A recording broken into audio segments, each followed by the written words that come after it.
Hola a todos. Hoy voy a presentar una exposición sobre los aspectos ambientales de la minería en la Guayana venezolana. Eh, Les voy a pedir que tengan un poquito de paciencia porque este es un tema bastante complicado y pretendo darles una visión integral sobre este asunto desde los antecedentes hasta las propuestas.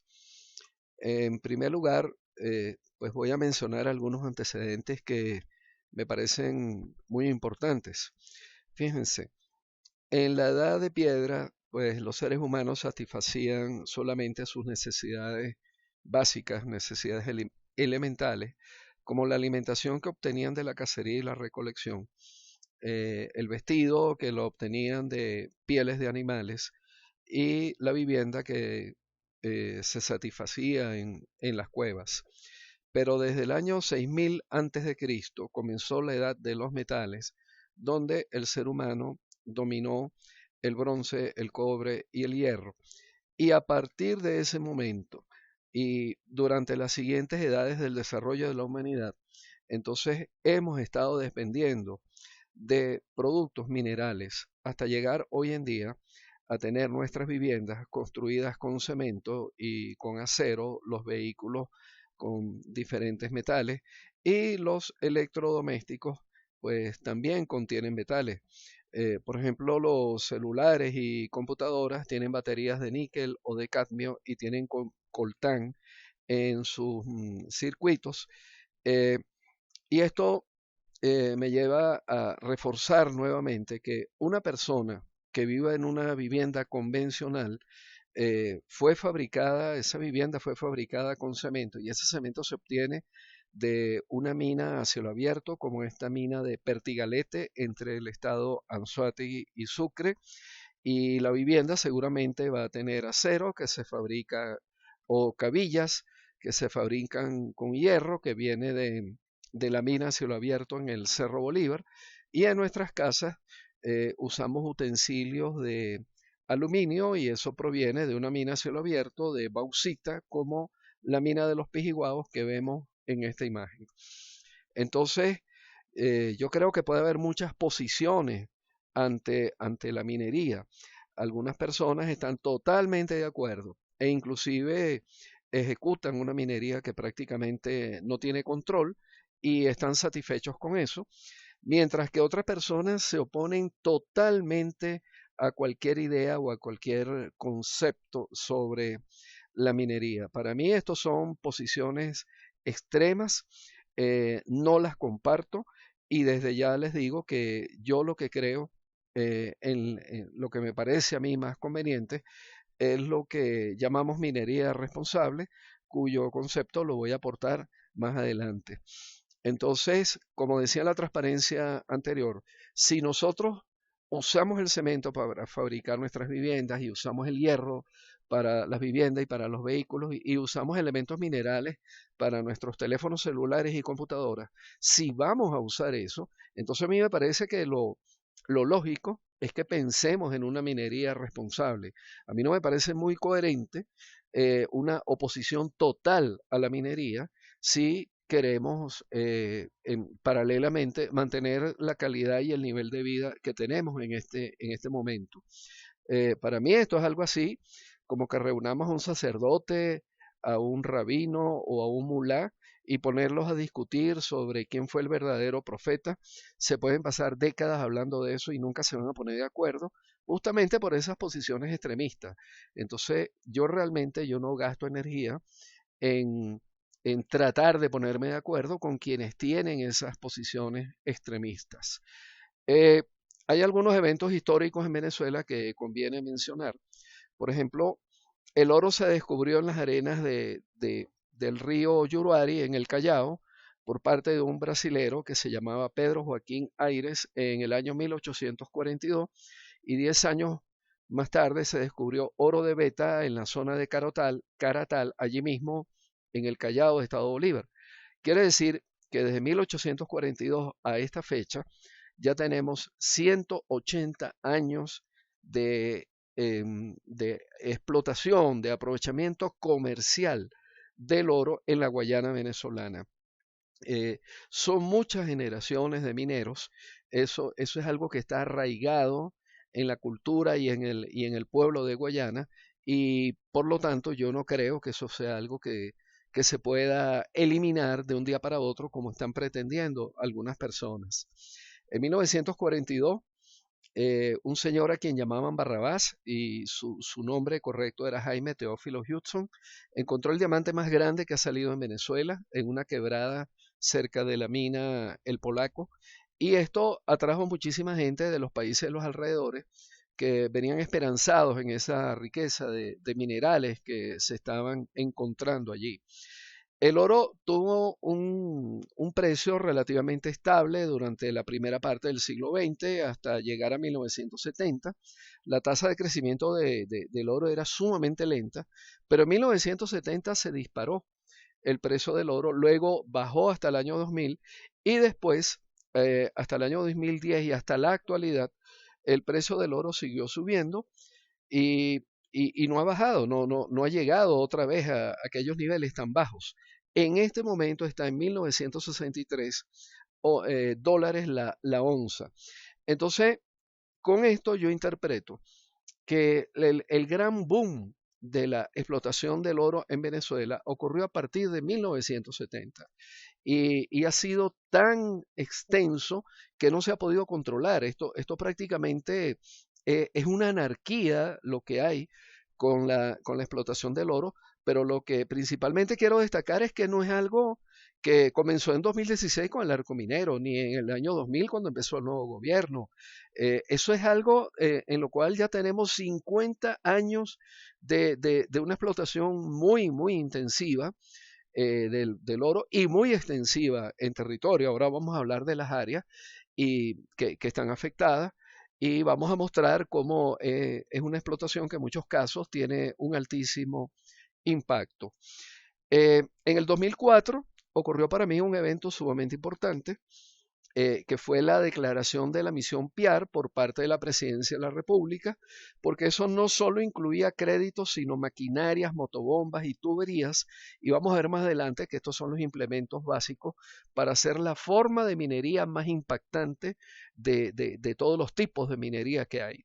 Entonces, yo interpreto que esto realmente fue como un impulso a esa minería desordenada, a esa minería anárquica y a esa minería de alto impacto que se está ejecutando en la Guayana venezolana. En el 2006, pues vimos que efectivamente la misión PIAR estaba en acción en Las Claritas, allá en el estado de Bolívar. Este es un minero que estaba vistiendo una franela de esas de la misión PIAR que decía Misión PIAR profundizando la revolución bolivariana. Y en el 2016 pues se armó el gran escándalo en Venezuela porque se decretó el arco minero del Orinoco que pretendía la explotación del oro en casi 112.000 kilómetros cuadrados y esto viene a corresponder pues a cerca de 11.200.000 hectáreas, fundamentalmente en el norte del estado de Bolívar y una pequeña sección en los alrededores de Icabarú. Esto fue lo que desató las alarmas. Personas que nunca habían opinado sobre los problemas de la minería, ni cuando la misión PIAR, ni en lo que se estaba haciendo en los años 70, 80 y 90, pues ahora sí, digamos, aceptamos que están muy preocupados por esto, eh, pero bueno, es un tema sumamente controversial y voy a ir explicando paulatinamente algunas cosas sobre esta diatriba tan fuerte que tenemos en Venezuela sobre este asunto del arco minero. Muchos estamos opuestos, no estamos de acuerdo con la declaratoria de ese decreto sobre el arco minero del Orinoco. Yo coordiné una comisión de la ULA y se emitió, se aprobó un pronunciamiento por parte del Consejo Universitario de la Universidad de los Andes y decimos que rechazamos el arco minero porque no hay una institucionalidad que haga cumplir las normas ambientales. Y esto es porque se destruyó el Ministerio del Ambiente y fue cambiado un Ministerio de Ecosocialismo, donde la capacidad operativa ha disminuido enormemente. Se creó en paralelo un ministerio pseudoambiental que en mi opinión le quita funciones a lo que antes era Ministerio del Ambiente y después es Ministerio de Ecosocialismo, que es yo creo que es un error llamarlo Ministerio de Minería Ecológica. Esto es un contrasentido, pero además crean la Compañía Anónima Militar de Industrias Mineras de Petróleo y Gas, y esto es algo con lo cual tampoco estamos de acuerdo porque las leyes venezolanas no señalan a la minería como una actividad de las Fuerzas Armadas. El decreto del arco minero contiene prácticamente una amenaza para quienes protesten contra el arco minero y eso es algo que es inaceptable porque se está violando el derecho a la protesta. El decreto contiene unos incentivos tributarios que no se justifican para la actividad de la minería. Obviamente el gobierno nunca estuvo de acuerdo con un control por parte de la Asamblea Nacional, sobre todo cuando la Asamblea está dominada por los factores democráticos en lo que se refiere a los contratos con empresas extranjeras. No hubo consulta pública de ese decreto del arco minero. En paralelo, se estaba entregando la prospección a empresas extranjeras y eso es algo con lo que tampoco estamos de acuerdo porque en Venezuela hay suficiente capacidad técnica para hacer esa prospección. Y el decreto constituía una violación a áreas bajo régimen de administración especial como el Caura y Mataca, San Pedro y el Dorado, Tumeremo. Bien, la parte central de esta conferencia trata de los tipos de minería y sus correspondientes impactos ambientales. Para eso, quiero presentarles este mapa de la Reserva Forestal y Mataca, donde en color amarillo se señalan las áreas donde la geología indica que existen rocas que tienen altos contenidos de oro. Esto es lo que se llama el cinturón de rocas verdes allá en la Guayana venezolana. Aquí el oro está dentro de la roca de cuarzo, del cuarzo aurífero. Bien, ahora, cuando esa roca está muy cerca de la superficie durante millones de años, ocurre un proceso de meteorización que libera los componentes de la roca, es decir, la roca se descompone y las partículas que conforman la roca, como las arenas, limos, arcillas y las partículas de oro, todas esas partículas se liberan y en consecuencia las partículas de oro pueden ser arrastradas por el agua, son transportadas por el agua. Eso es lo que constituye el oro de aluvión que se marca en este mapa con un color guayaba, con un color rosado y lo vemos justamente en bandas muy alargadas que están adyacentes a los ríos, como todas estas secciones que estamos viendo acá. Entonces, esto es fundamental para poder entender los tipos de minería que les voy a explicar a continuación.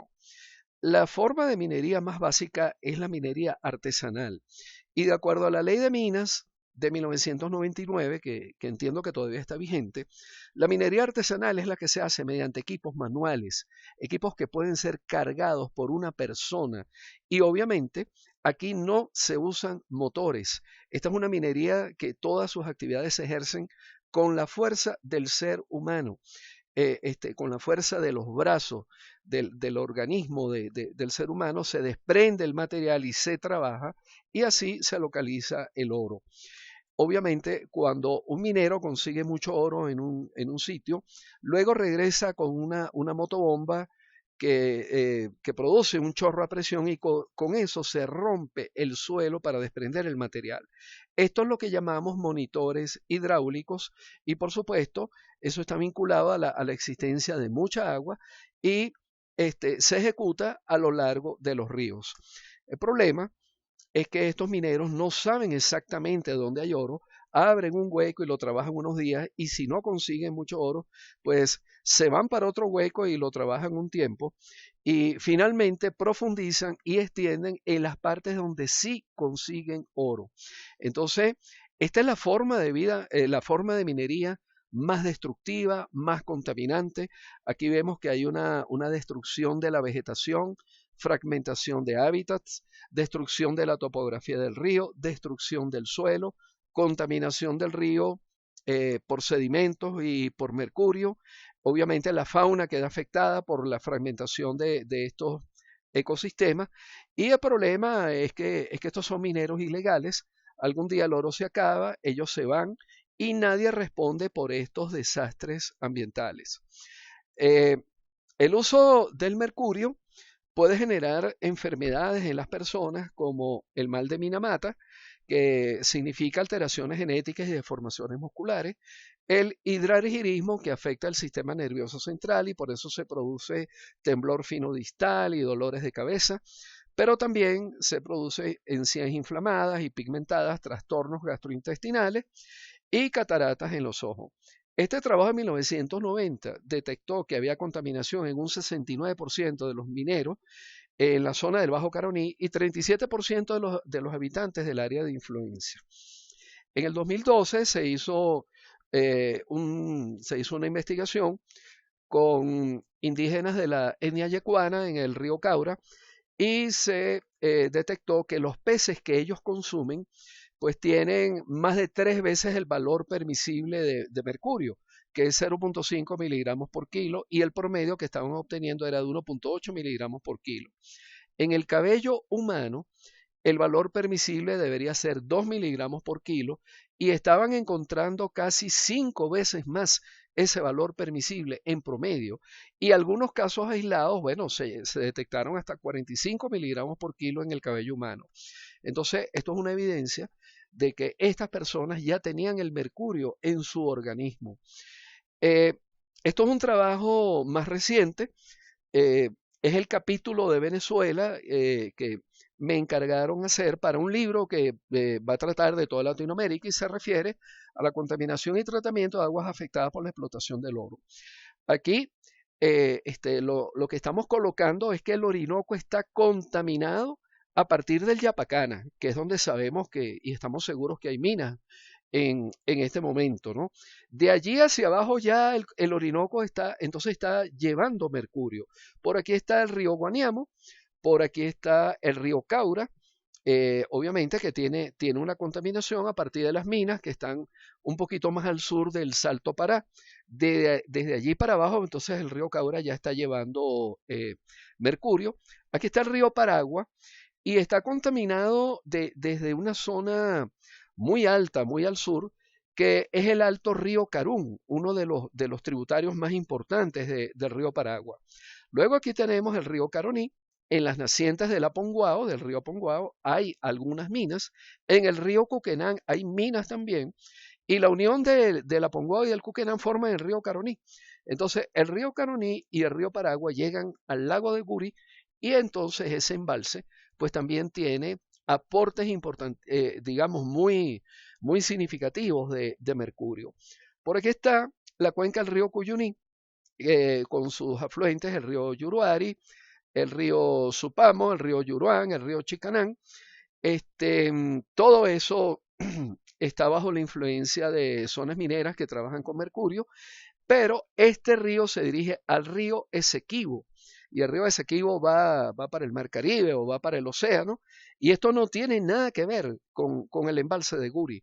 Y esto lo destaco porque yo creo que por desconocimiento de la geografía hay algunas personas que están vinculando las minas de las Claritas o estas minas del Supamo de la cuenca del río Cuyuní con el desarrollo hidroeléctrico del Guri y eso no es correcto.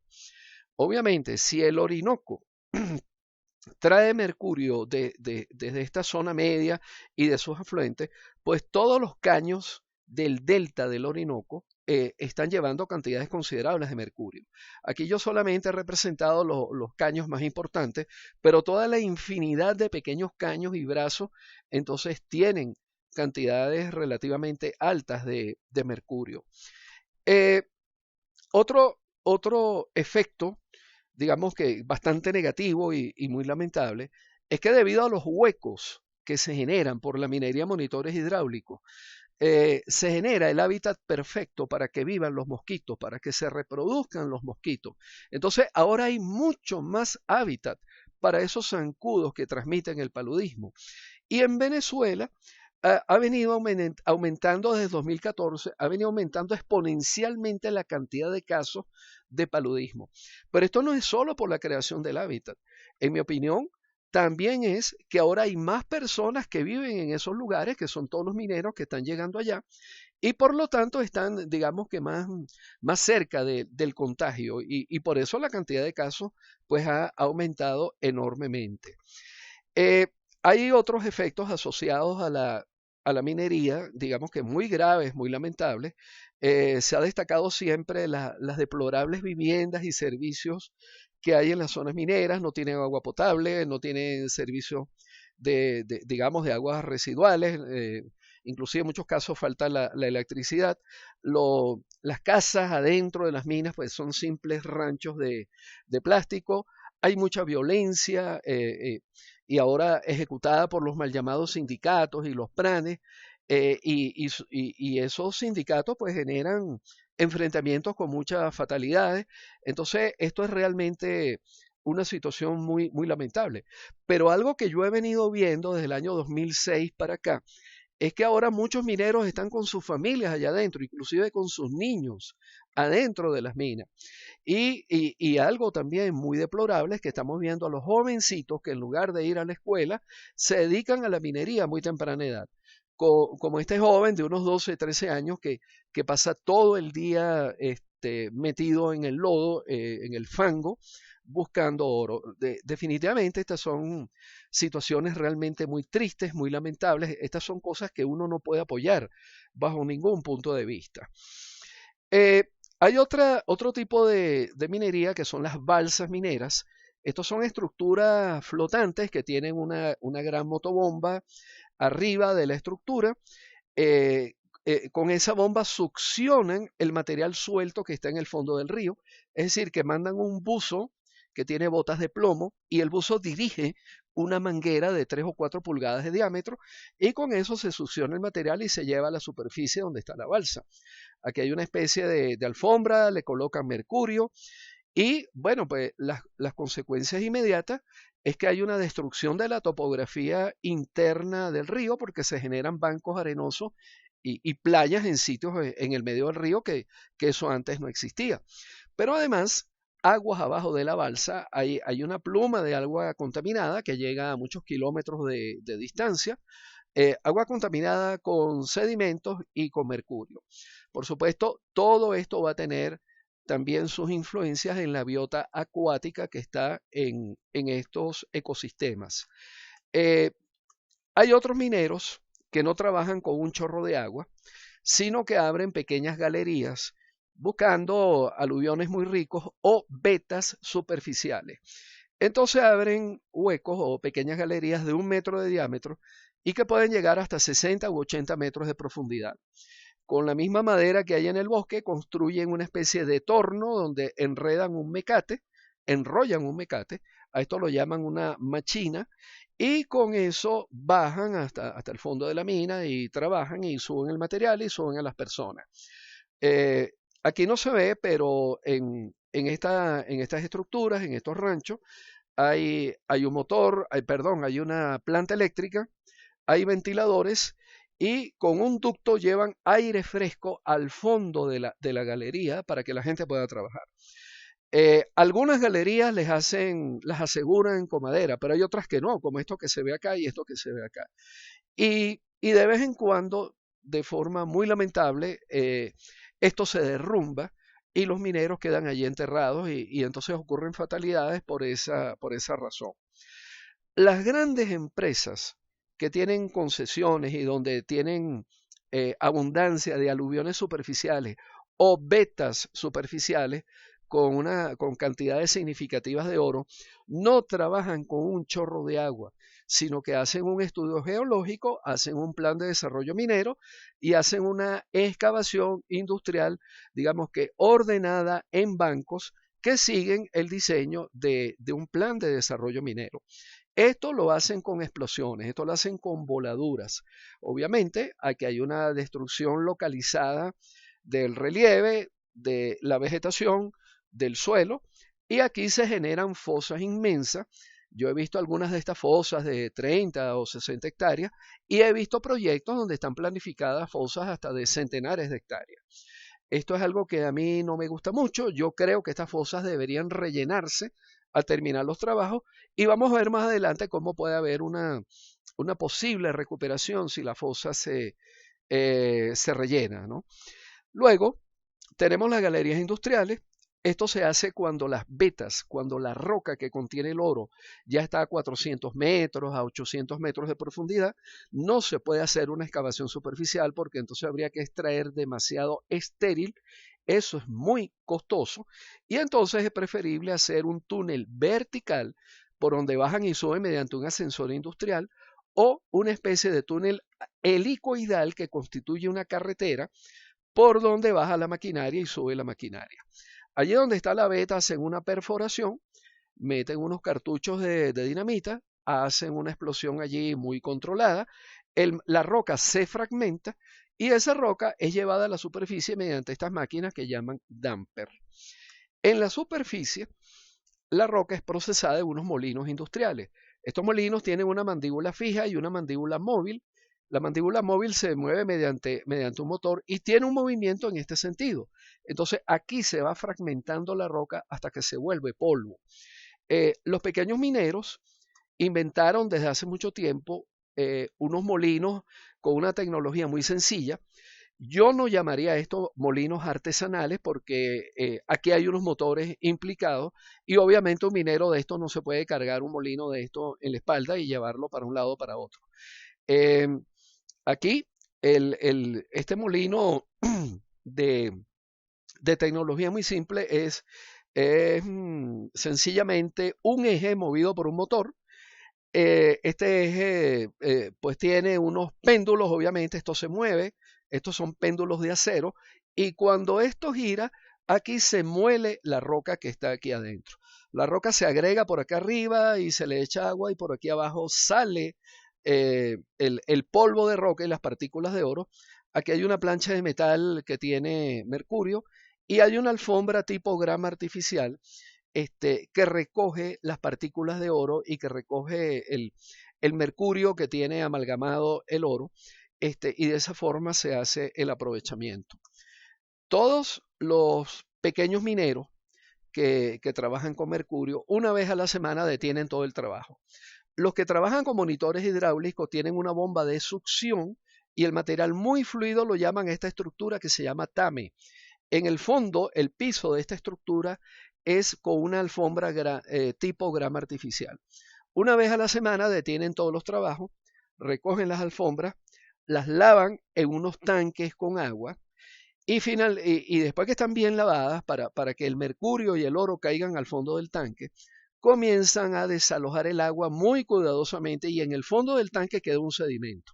El sedimento lo trabajan en una batea, hace un movimiento giratorio para crear una fuerza centrífuga que va desplazando el agua, la arena, el limo y la arcilla fuera de la batea. El oro y el mercurio, como son más pesados, se quedan en el centro.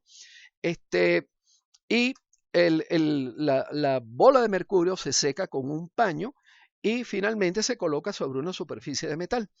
Aquí en la superficie de metal le aplican calor con un mechurrio o un soplete.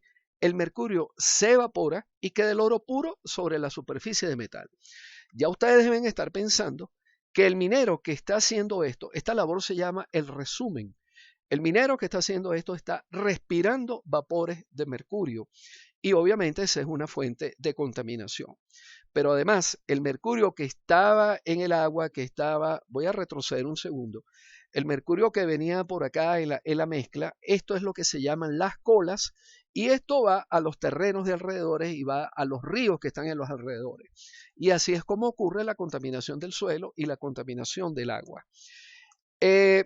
Las grandes empresas no trabajan con mercurio, trabajan con cianuro. Y aquí hay una representación de la ecuación química que ocurre cuando se trabaja con el cianuro. El oro está libre en la mezcla, se agrega cianuro de sodio, obviamente eso se remueve para que entre el oxígeno. Durante algún momento se forma una molécula que tiene cianuro, oro y sodio y luego ocurre un proceso electrolítico donde las partículas de oro quedan adheridas a unas celdas electrolíticas y se vuelve a formar el mercurio en las colas, en el agua residual. Esta es la planta de Minerven en el Callao. esta planta era capaz de recuperar hasta un 90% del cianuro y volverlo a incluir en el proceso, es decir, que reciclaba el cianuro. Y el cianuro residual que no era reciclado lo descomponían en la planta o lo llevaban a una laguna de cola donde ese cianuro se descompone en cianatos y tiocianatos. Entonces, estos elementos químicos casi no tienen poder de contaminación y de hecho, estos compuestos químicos no están en la lista de contaminantes de la norma de la calidad del agua en Venezuela. O sea que estos prácticamente no son sustancias contaminantes. Eh, Algunas de las medidas de control que se han implementado y otras que deberían implementarse son las que les voy a explicar a continuación. El mercurio en los ecosistemas podría recogerse mediante lo que en impacto ambiental se llama biorremediación. Y hay artículos técnicos que dicen que se pueden usar microbios, plantas o lombrices de tierra para que absorban ese mercurio, lo incorporan a la biomasa y luego esa biomasa se cosecha y se pone en un espacio confinado, que puede ser una celda de concreto, o se lleva a una industria de reciclaje donde se hace un procesamiento y probablemente se recupera el mercurio para usos industriales. Otro artículo habla de que se pueden usar bacterias transgénicas para la misma labor de biorremediación de mercurio. Hay una investigación muy interesante que hicieron en Colombia, donde usan un árbol pionero cuyo nombre científico es Cecropia peltata. En Colombia lo llaman guarumo, en Venezuela lo llamamos yagrumo. Bueno, ese árbol acumula grandes cantidades de mercurio en su biomasa. En una investigación que hicieron en la Universidad Lisandro Alvarado, utilizaron Lemna minor para absorber mercurio de ambientes acuáticos. Recuerden que la Lemna minor es lo que popularmente se llama lenteja de agua y es lo que está en el lago de Maracaibo como consecuencia de unas altas concentraciones de nutrientes. El problema es que estos son experimentos en ambientes controlados, en laboratorios o en un invernadero, como en el caso de Colombia. Yo no conozco experiencias de este tipo en condiciones de campo abierto, o sea, en una mina real. No conozco esas experiencias en Venezuela.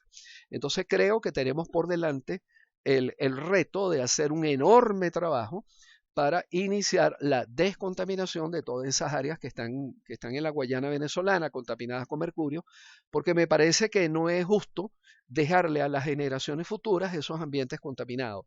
Es decir, yo no creo que debemos quedarnos cruzados de brazos y no hacer nada. Yo creo que algo hay que hacer y estas investigaciones nos están señalando el camino, algunas de las vías que podemos tomar para resolver esos problemas. Hemos observado en áreas abandonadas por pequeños mineros que después de muchos años hay una incipiente recuperación de la vegetación. Bien, y estos artículos, estos trabajos técnicos, nos mencionan las especies de plantas pioneras que se desarrollan en el proceso de sucesión vegetal en áreas abandonadas por minería de monitores hidráulicos. Bien, pero a mí me parece que primero debería hacerse la biorremediación, luego debería meterse maquinaria pesada para regularizar la pendiente, eliminando esos huecos, bien, y tratando de dejar un relieve lo más similar posible a como era originalmente. Y después de acomodar el relieve, la topografía, favorecer el desarrollo de la recuperación de la vegetación con estas especies pioneras autóctonas. Bueno, hemos visto en varios lugares que sí es posible una recuperación de áreas abandonadas por minería mediante procesos de sucesión vegetal. Ojo, yo no estoy diciendo que todas las áreas, estoy diciendo que algunas áreas, a mí me parece que muchas áreas donde se abandonó la minería, sí se están recuperando. ¿Cuándo va a llegar esto a ser igual al ecosistema original? Bueno, pues, tal vez van a pasar decenas de años. Yo creo que va a pasar más de un centenar de años, tal vez hasta 200 años. Pero lo que quiero significar es que no creo que esto sea imposible. Yo creo que algún día esto sí se puede recuperar, digamos, y llegar a una comunidad vegetal que sea medianamente similar al ecosistema original en cuanto a diversidad y en cuanto a biomasa. Repito, no creo que la opción sea quedarnos de brazos cruzados. Si uno sabe buscar en imágenes de satélite, consigue esas áreas que se están recuperando. Y aquí están estas coordenadas para quien lo quiera verificar. Esto es en la cuenca media alta del río Chicanán. Estos son áreas que los mineros abandonaron hace muchos años. Repito, aquí no está resuelto el problema del mercurio, no está resuelto el problema de la topografía. Aquí simple y llanamente se está observando una vegetación incipiente que está recuperando esa área degradada después de muchos años de abandono. Las grandes empresas que no trabajan con mercurio y que trabajan con cianuro, otra cosa que hacen es que dirigen las colas a lo que se llaman lagunas de colas. Es decir, todas las aguas cianuradas se dirigen a una especie de estanque gigantesco que tiene sus paredes muy altas, debe estar impermeabilizado y las paredes deben ser suficientemente altas para evitar los derrames. Desde tierra, una laguna de colas se ve de esta manera. Ahora, ¿qué es lo que ocurre? Que aquí, a temperatura ambiente y a la luz del sol, el cianuro se descompone naturalmente después de unos meses. Y eso se demuestra con estos datos que están acá, que fueron de una investigación hecha por García y González en el año 2011. En el punto del vertido se puede conseguir hasta 55.7 partes por millón de cianuro. Un poquito más lejos en la laguna de Colas puede haber 34.7, más lejos todavía 18.7 y en el fondo de la laguna puede haber 2.6 partes por millón de cianuro. Claro, estas son aguas que ya tienen 3 o 4 meses allí acumuladas en la laguna y aquí pues el cianuro está bastante descompuesto. Como les dije antes, el cianuro se descompone en estos ambientes en cianatos y tiocianatos, que son sustancias que no están en la lista de contaminantes de la norma de la calidad del agua en Venezuela. En todo caso, estas aguas no van a los ríos de los alrededores. Estas aguas están aquí confinadas y finalmente se evaporan. Finalmente se evapora el agua. La plataforma contra el arco minero ha hecho unos documentos muy interesantes. Algunos de ellos son muy técnicos. Realmente yo creo que es una labor loable la que han venido haciendo. Hay algunos poquitos aspectos en los cuales yo no estoy de acuerdo con todos los planteamientos de la plataforma contra el arco minero. Es algo que no me voy a poner a discutir ahorita. Pero quiero destacar que el boletín número 2 que se llamó Desarmando el Arco Minero de 2018, hizo una lista bastante extensa de desastres de derrames o desbordes de lagunas de cianuro en diferentes partes del mundo. En Estados Unidos, en Sudáfrica, en Guyana, en Bolivia, en España, en Panamá, en Papúa Nueva Guinea, en Rumania, en Argentina, en República Dominicana. ¿Y qué es lo interesante de esta lista? Que no hay ningún caso de Venezuela. Ningún caso de Venezuela. Yo no conozco ningún reporte técnico objetivo que demuestre que en Venezuela hemos tenido un derrame de una laguna de colas contaminada con cianuro. O por lo menos podría decir eso mientras funcionó el Ministerio del Ambiente, porque había controles más o menos estrictos por parte del Ministerio del Ambiente y por parte de la CBG hacia las empresas que estaban desarrollando esos trabajos.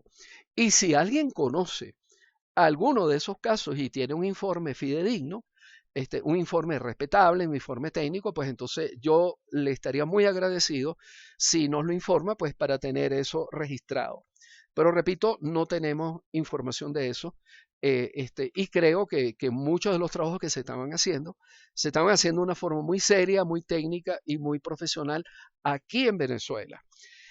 Las lagunas de colas, como reciben polvo de roca, algún día se colmatan de sedimentos de polvo de roca y en ese momento se clausura la laguna de colas.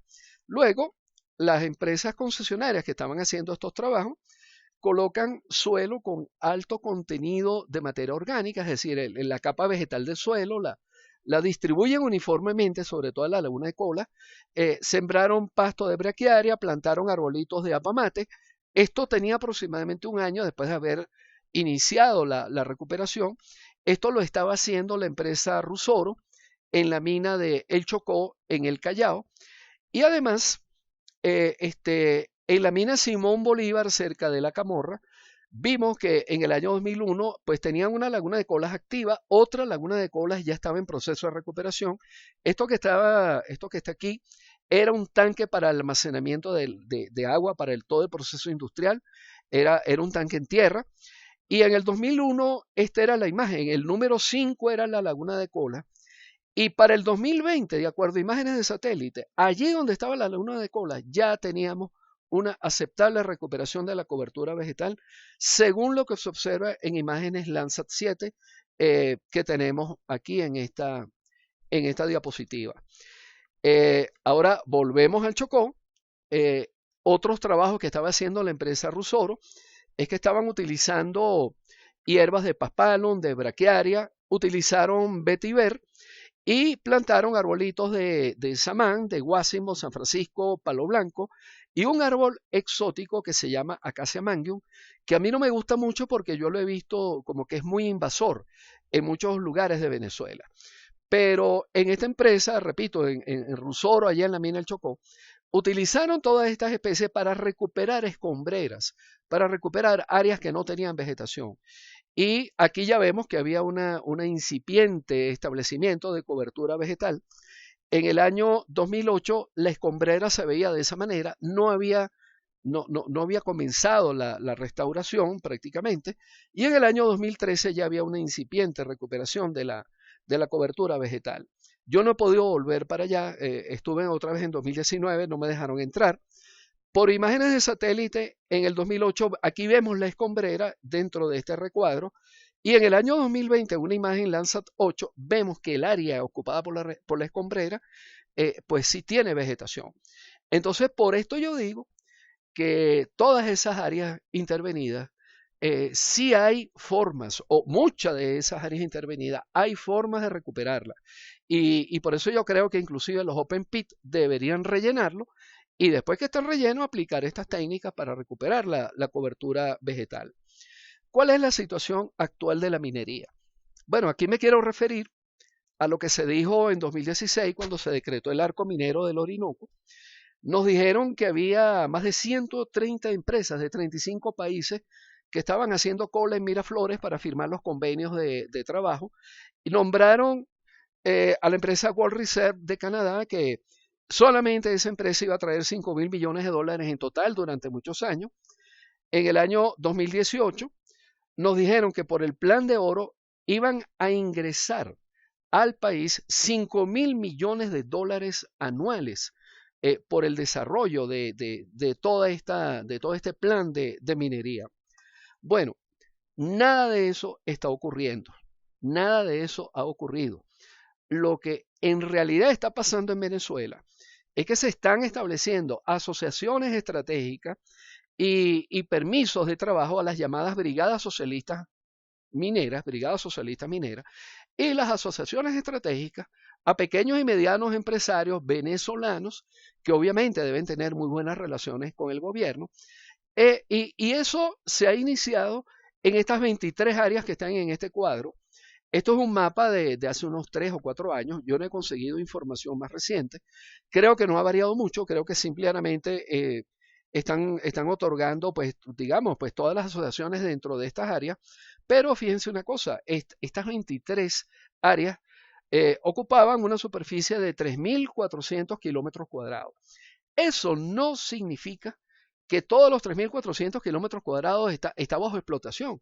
O sea, eso es algo así como el área permisada, el área autorizada o el área que le están dando en una especie de concesión a estas asociaciones estratégicas.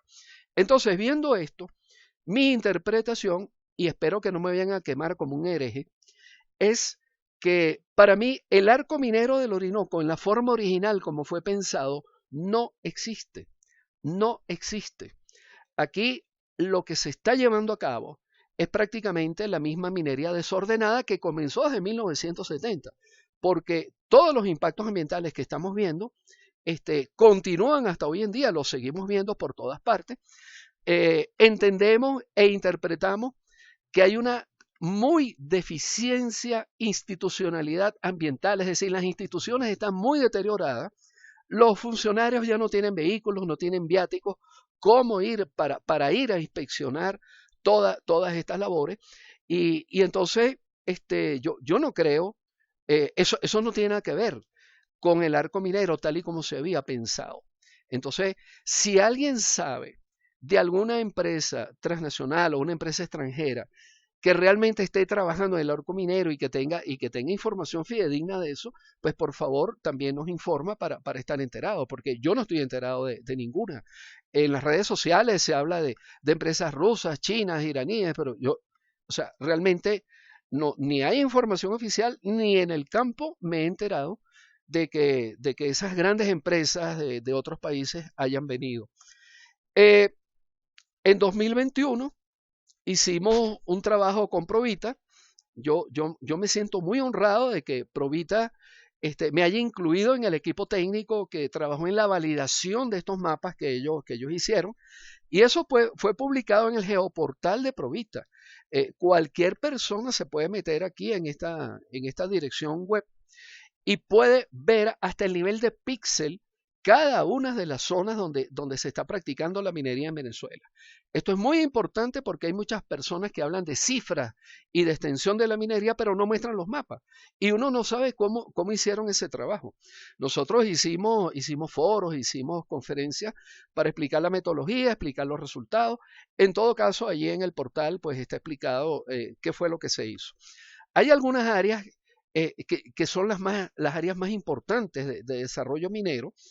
La zona de los ríos Tonoro y Asa, que pertenece a la cuenca del Paragua, la zona del Cuyuní y Chicanán, que es donde hay, yo creo que las minas más grandes de todo el estado de Bolívar. Aquí está la mina de las Claristas. Esa sola mina debe tener casi 10.000 hectáreas o tal vez un poco más. Esto es mucho más grande que la zona de Tonoro y Asa, pero aquí se ve más pequeño por una cuestión de escala, porque yo quería mostrar todo lo que era el río Chicanán y el río Cuyuní aquí en la misma imagen. Y la tercera área que a mí más me preocupa es la zona del río Cuquenán, al sur del Parque Nacional Canaima. Para mí esto se está transformando en las nuevas claritas del estado de Bolívar. Es donde está creciendo más rápidamente la minería, tanto dentro del Parque Nacional Canaima como en la parte inmediata, en la parte vecina, ¿no? Hay otras minas que son muy grandes y se han mantenido desde hace mucho tiempo, que no están creciendo tanto, pero todavía siguen siendo minas muy grandes. La mina de San Salvador de Paúl, las minas de Icabarú y las minas que están en los alrededores del Callao. Entonces, con ese trabajo que se hizo, Provita, eh, digamos, sacó unas estadísticas y con eso tenemos que el área total afectada por minería en la Guayana venezolana es de 500 kilómetros cuadrados. Esto corresponde a 50.000 hectáreas. Ojo, esto no es el área anual que se afecta, este es el área total afectada hasta este momento. Bien, entonces esto contradice los argumentos de algunas personas que se ubican en ese sector extremista contra la minería, que dicen que toda la Guayana está siendo destruida, o todos los ecosistemas, o todo Imataca está destruido, o todo el Caura está destruido. No, son 50.000 hectáreas. Bien, ahorita en 2022 se publicaron otros mapas y otras estadísticas del proyecto Map Biomas 4 por la coalición de la Amazonía, y de acuerdo a esa cartografía tal vez la superficie llega a 100 o a 120.000 hectáreas, no recuerdo muy bien. Pero Provista forma parte de esa coalición de la Amazonía.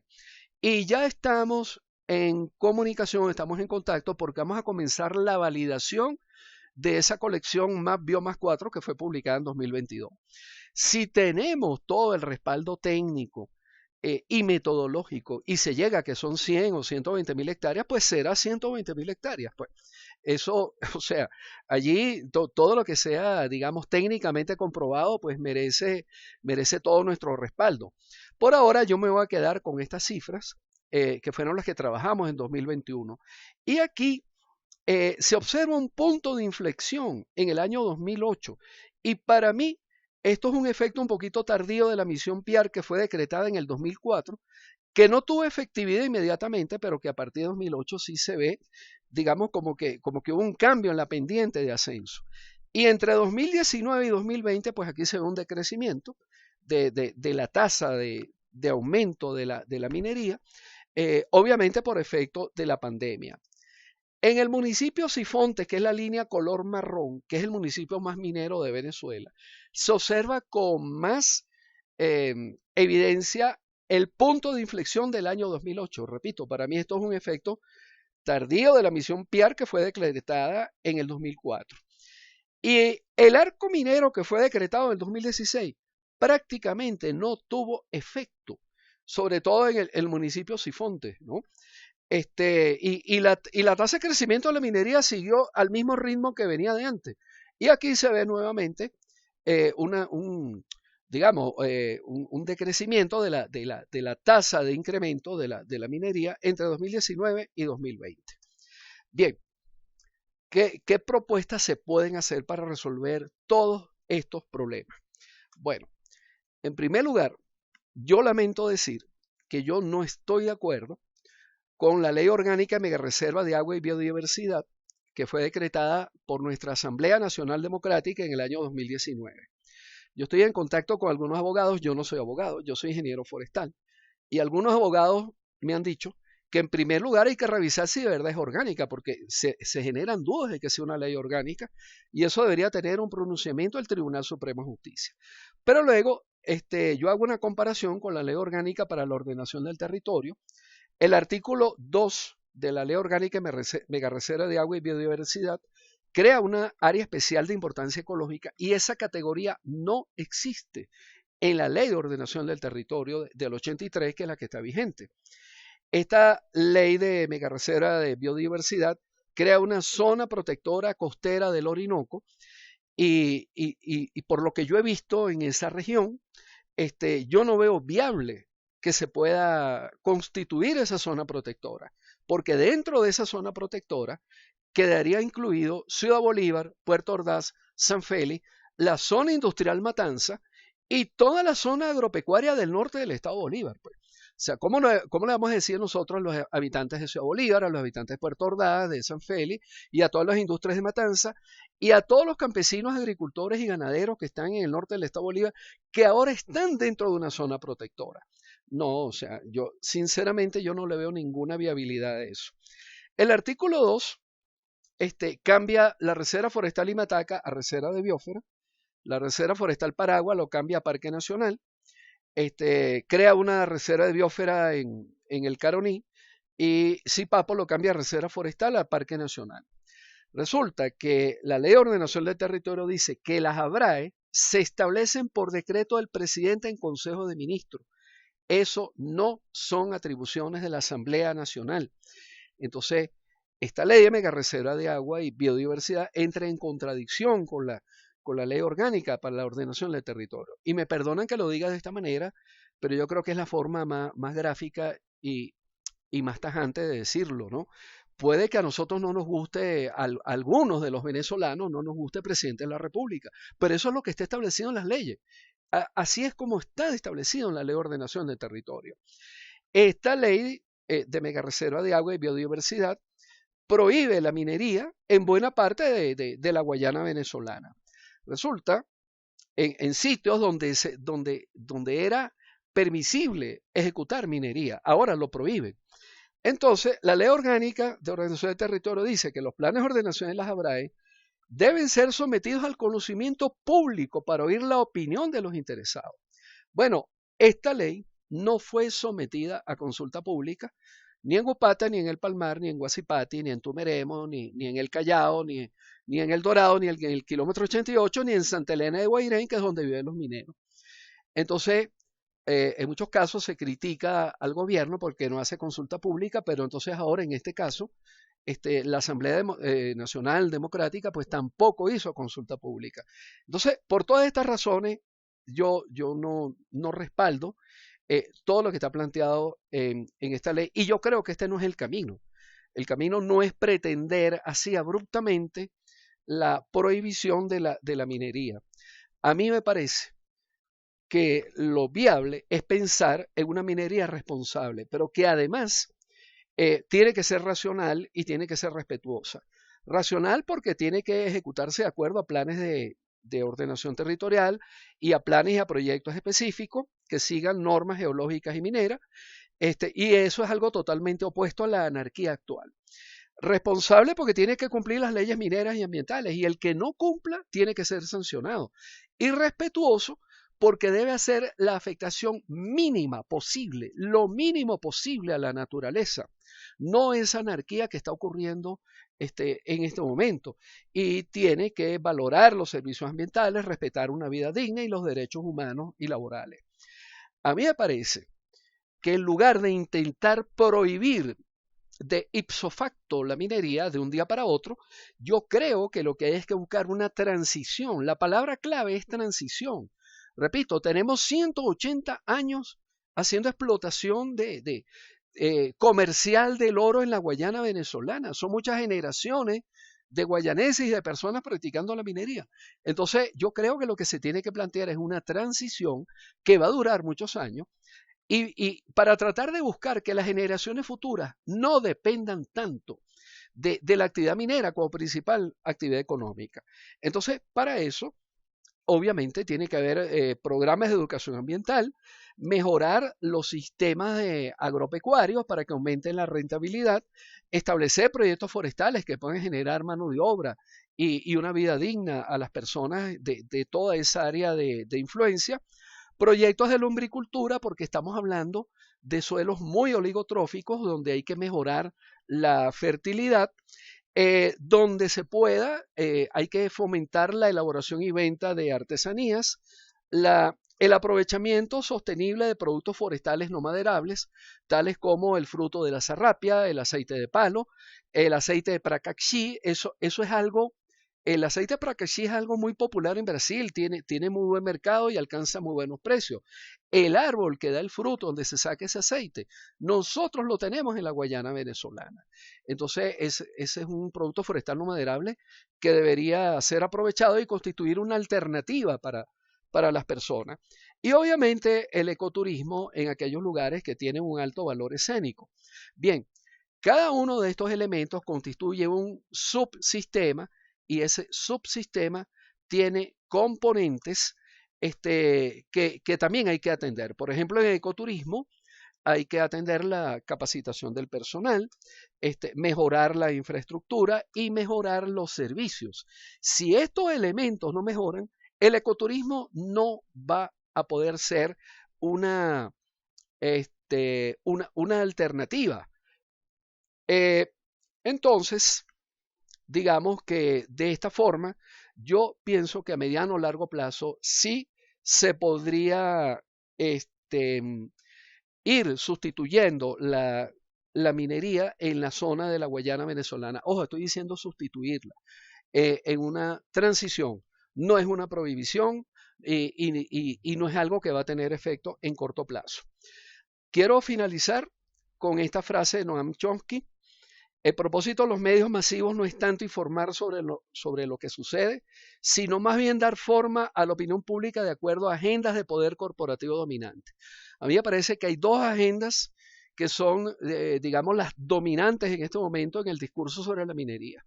Una agenda totalmente a favor, a como dé lugar de la minería, y otra agenda totalmente en contra de la minería que no acepta bajo ninguna forma que se pueda hacer alguna minería respetuosa.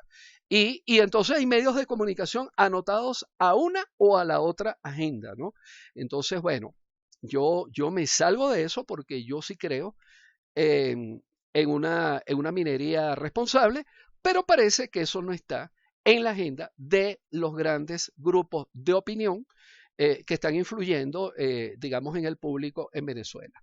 Bueno, muchas gracias y espero sus comentarios. Puede ser a través de este canal de YouTube y estamos a la orden para responder cualquier inquietud. Gracias y estamos en contacto.